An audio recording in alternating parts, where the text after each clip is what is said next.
नमस्कार, चंडीगढ़ से आपका स्वागत है। मैं हूं गौतम देव शर्मा। आइए सबसे पहली नज़र डालते हैं कुछ अहम खबरों पर। सरकार ने मेडिकल शिक्षा में अन्य पिछड़ा वर्ग के लिए 27% और आर्थिक रूप से कमजोर वर्गों के लिए 10% आरक्षण की घोषणा की। हरियाणा में नई शिक्षा नीति का 2025 तक किया जाएगा क्रियान्वयन। और नाबार्ड ने पंजाब के 4 जिलों के लिए 5 पेयजल परियोजनाओं को दी मंजूरी। अब समाचार विस्तार से। सरकार ने शिक्षा सत्र 2021-22 से स्नातक और स्नातकोत्तर मेडिकल और दंत पाठ्यक्रमों में अखिल भारतीय कोटा योजना में आर्थिक रूप से पिछड़ा वर्गों को 10% और अन्य पिछड़े वर्गों को 27% आरक्षण देने का ऐतिहासिक और महत्वपूर्ण फैसला किया है।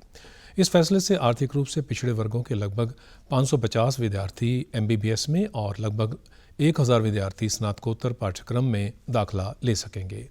प्रधानमंत्री नरेंद्र मोदी ने एक बैठक में सभी संबंधित केंद्रीय मंत्रालयों को निर्देश दिया था कि वे काफ़ी समय से लंबित इस मुद्दे का प्रभावशाली समाधान निकालने का प्रयास करें। इसे किसी दूसरे राज्य में स्थित अच्छे मेडिकल कॉलेज में पढ़ाई के इच्छुक विद्यार्थियों को निवास प्रमाण पत्र के बिना मेरिट के आधार पर दाखिला लेने का अवसर प्रदान करने के लिए शुरू किया गया था। प्रधानमंत्री नरेंद्र मोदी ने ट्वीट कर कहा है कि इस फैसले से हर साल हजारों युवाओं को बेहतर अवसर प्राप्त करने में काफ़ी मदद मिलेगी। देश में अब तक राष्ट्रीय टीकाकरण अभियान के अंतर्गत 45 करोड़ 60 लाख से अधिक टीके लगाए जा चुके हैं। स्वास्थ्य मंत्रालय ने कहा है कि कल 51,83,000 से अधिक लोगों को टीके लगाए गए हैं। स्वस्थ होने की दर अब 97.38% है। पिछले 24 घंटे के दौरान 42,000 से अधिक लोग ठीक हुए हैं। इसे मिलाकर अब तक 3 करोड़ 7 लाख से अधिक लोग कोविड संक्रमण से ठीक हो चुके हैं। कल 44,000 से अधिक नए कोविड मामलों की पुष्टि हुई है। देश में अब तक 4,05,155 लोगों का इलाज चल रहा है। कल 555 लोगों की संक्रमण से मौत हो गई। अब देश में महामारी के कारण मरने वालों की संख्या 23,000 से अधिक है। जांच क्षमता बढ़ी है और अब तक 46 करोड़ 86 लाख से अधिक लोगों की जांच की जा चुकी है। कल 18,16,000 कोविड जांच की गई है। केंद्र शासित प्रदेश चंडीगढ़ में भी कोविड से बचाव के लिए विभिन्न स्थानों पर टीके लगाए जा रहे हैं। सभी सरकारी अस्पतालों, डिस्पेंसरियों और मोबाइल वैन के जरिए विभिन्न स्थानों पर पहुंचकर टीकाकरण किया जा रहा है। कल 8,039 टीके लगाए गए, जबकि पिछले 7 दिन में रोजाना टीकाकरण की औसत 9,715 रही। टीका लगवाने वालों ने DD न्यूज़ चंडीगढ़ से अपने विचार साझा किए। और आज मैं यहाँ पे आया हूँ हॉस्पिटल में। आज मैंने पहली डोज लगाई है और कोविड से बचने के लिए ये बहुत ज़रूरी है। मैं सभी लोगों से अपील करूँगा, जिन लोगों ने अभी तक नहीं लगाई है वो आके अपना डोज लगाएं और सोशल डिस्टेंसिंग और मास्क का प्रयोग करें। अब तक केंद्र शासित प्रदेश में 7,29,822 कोविड रोधी टीके लगाए जा चुके हैं। इसी दौरान लोगों को टीका लगाने के लिए प्रेरित करने के उद्देश्य से चंडीगढ़ के SDM साउथ के रुपेश कुमार ने अभियान शुरू किया है। उन्होंने सेक्टर 41 की कृष्णा मार्केट से इस अभियान की शुरुआत करते हुए दुकानदारों और उनके स्टाफ को टीका लगाने के लिए प्रेरित किया और वैक्सीन डोज के मुताबिक टैग लगाने को कहा।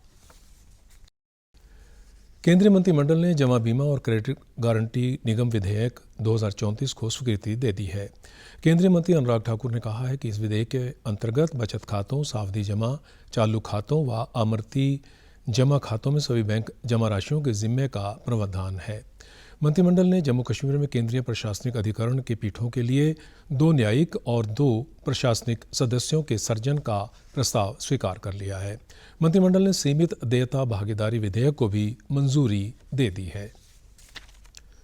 हरियाणा के राज्यपाल बंडारू दत्तात्रेय ने आज राजभवन में आयोजित कार्यक्रम में आनंद कुमार शर्मा को हरियाणा लोक सेवा आयोग के सदस्य के पद की निष्ठा एवं गोपनीयता की शपथ दिलाई। इस अवसर पर हरियाणा के मुख्यमंत्री मनोहर लाल भी उपस्थित थे।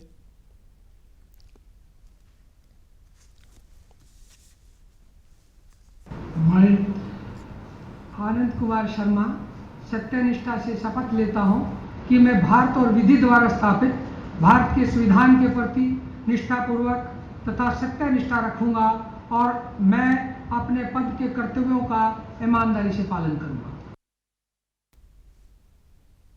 आनंद कुमार शर्मा भारतीय तकनीकी शिक्षा परिषद के निदेशक के पद पर कार्यरत थे। 20 मई 1973 को जींद के भंभेवा गांव में जन्मे अनंत कुमार शर्मा ने रसायन विज्ञान में स्नातकोत्तर तक की शिक्षा ग्रहण की है। इस अवसर पर हरियाणा लोक सेवा आयोग के सदस्यों सहित अनेक अधिकारी और गणमान्य व्यक्तियों के अतिरिक्त अनंत कुमार शर्मा के परिवार के सदस्य भी उपस्थित रहे। आज हरियाणा में राष्ट्रीय शिक्षा नीति 2020 को लागू करने के लिए कार्यक्रम को आयोजित किया गया। इस कार्यक्रम में शिक्षाविदों और क्षेत्र के विशेषज्ञों ने राष्ट्रीय शिक्षा नीति 2020 के विभिन्न पहलुओं के संबंध में जानकारी दी। इस अवसर पर संबोधित करते हुए मुख्यमंत्री मनोहर लाल ने कहा कि हरियाणा में नई शिक्षा नीति को 2025 तक लागू करने का लक्ष्य रखा गया है। उन्होंने कहा कि नई शिक्षा नीति का उद्देश्य सभी को स्वावलंबी बनाना है। 800 से ऊपर कोर्सेज ऐसे हैं जो हमारे स्किल डिपार्टमेंट ने तैयार किए हैं कि जिनकी शिक्षा दी जा सकती है। और इसमें मैं हमारे राज नेहरू जी को बधाई देता हूं कि इन्होंने बहुत से MOUs करके और प्राइवेट इंडस्ट्री के साथ भी किए, संस्था आयोग कॉर्पोरेट जगत के साथ किए, अपने कॉलेजेस के साथ हैं, और सब शिक्षण संस्थाएं जितनी भी हैं उनमें इतने सेंटर जो बनाए हैं, लगभग 75,000 नौजवानों को स्किलिंग के कोर्स कराए जाए, यानी सर्टिफिकेट कोर्स से लेकर के और पोस्ट ग्रेजुएट तक। मुख्यमंत्री ने नई शिक्षा नीति के उद्देश्यों और कौशल विकास पर बात करते हुए हरियाणा में किए जा रहे कामों का विवरण दिया। नाबार्ड ने पंजाब के 4 जिलों फिरोजपुर, फाजिलका, होशियारपुर और रूपनगर जिले के लिए 5 पेयजल परियोजनाओं को मंजूरी दे दी है। नाबार्ड के पंजाब क्षेत्रीय कार्यालय के मुख्य महाप्रबंधक डॉक्टर अजीत सिवाच ने बताया है कि यह 445 करोड़ 89 लाख रुपए की 5 योजनाएं ग्रामीण मूलभूत विकास फंड और RIDF के तहत मंजूर की गई है। इन परियोजनाओं से घरेलू नल कनेक्शनों के माध्यम से 700 गांवों की 10,39,000 की ग्रामीण आबादी को 70 लीटर प्रति व्यक्ति प्रतिदिन पेयजल मिल सकेगा। फिरोजपुर और फाजिलका के गांव में पानी में TDS की समस्या का सामना करना पड़ता है, जबकि रूपनगर और होशियारपुर के गांव में मौसमी पानी का सामना करना पड़ता है। राज्य सरकार केंद्र सरकार की जल जीवन मिशन के तहत उपलब्ध सहायता को RIDF से जोड़कर राज्य की बड़ी आबादी को लाभ प्रदान करवा रही है। मुख्य महाप्रबंधक ने बताया कि इन परियोजनाओं के साथ राज्य में RIDF की सहायता से 887 करोड़ 98 लाख की 392 पेयजल परियोजनाएं पंजाब सरकार के जल आपूर्ति एवं स्वच्छता विभाग द्वारा कार्यान्वयन के विभिन्न चरणों में है। इन परियोजनाओं के पूरा होने से 28,90,000 ग्रामीण आबादी को फायदा होगा। उन्होंने कहा कि वर्ष के दौरान राज्य सरकार को पेयजल और मौजूदा सरकारी स्कूलों में अतिरिक्त क्लासरूम के निर्माण के लिए 506 करोड़ रुपए की RIDF सहायता से जुड़ी 3 परियोजनाओं को मंजूरी दी गई है।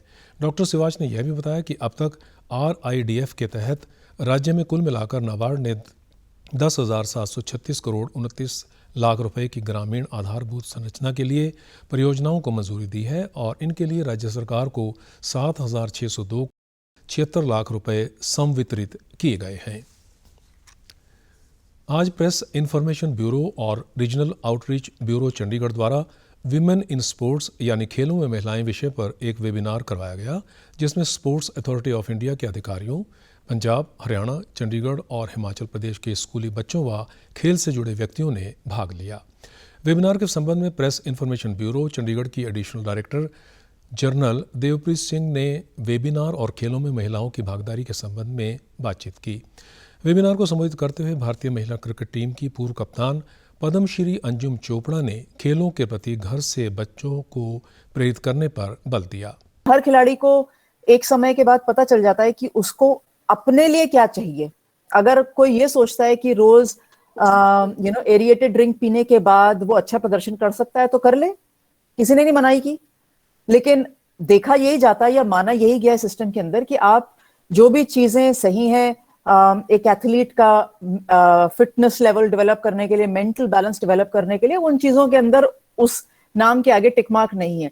तो जिस खिलाड़ी को वहां पहुंचना है तो वो चीजें छोड़ता जाएगा। अंजुम चोपड़ा ने खेलों के प्रति रुचि पैदा करने को कहा। भारतीय पुरुष हॉकी टीम के पूर्व कप्तान डॉक्टर गणेश ने खेलों के महत्व पर बल देते हुए नौजवानों को खेलों में रुचि लेने और अपनी पसंद के खेल में भाग लेने के लिए प्रेरित किया। डॉक्टर गणेश ने विद्यार्थियों को विभिन्न खेलों में बढ़िया प्रदर्शन करने वाली महिला खिलाड़ियों के प्रति जानकारी देते हुए प्रेरित किया। कोरोना वायरस का खतरा अभी टला नहीं है, इसलिए सभी से निवेदन है कि बाहर जाने के समय मास्क जरूर पहनें, सामाजिक दूरी बनाए रखें, बार बार अपने हाथ साबुन से धोएं और सैनिटाइजर का इस्तेमाल करें। जिसका कहर संपूर्ण मानव जाति को अपनी आगोश में ले चुका है। टीका या दवाई उपलब्ध होने तक महामारी के खिलाफ मानवता की जंग जारी है। ऐसे में सबसे जरूरी है सावधानी और बचाव। फेस मास्क कोरोना से रोकथाम का सबसे प्रभावी उपाय साबित हुआ है।